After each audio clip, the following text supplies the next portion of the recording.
Guys, demo namin sa inyo this Ford Everest 2023 basic upgrade. So ito, dumating na yung mga stocks namin for the Ford Everest.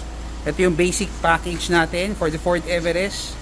For the outside, nilagyan natin siya ng rain visor, injection type. Ito yung rain visor para ngayong maulan, diba? Slim type, nakita nyo, halos pantay lang siya. Slim type rain visor para ma-open nyo kahit maulan. Then ito, nilagyan natin siya ng carbon door ball. Ito yun, para hindi magasgas.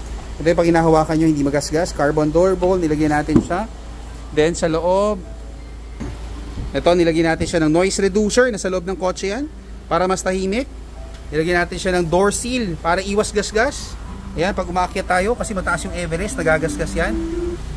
Then ito, black liner, full matting. Ayan, covered na covered, full matting for the Ford Everest. Basic package, kasama siya. Steering wheel cover, version 2. Nilagyan natin sa Ford Everest. Ito, nilagyan natin siya ng Ultra HD dashcam. Nakita nyo, walang nakalawit na wire. So, ito yung Ultra HD camera natin. Best seller.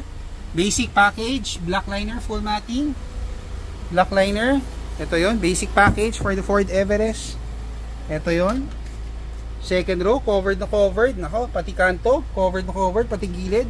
Covered na covered lahat. Kasama yung likod, covered na covered siya. So pag tinumba nyo, may cover pa rin siya. Basic package for the Ford Everest. Send us a message sa Facebook, JC Garage. Check out video, YouTube for this. Thank you.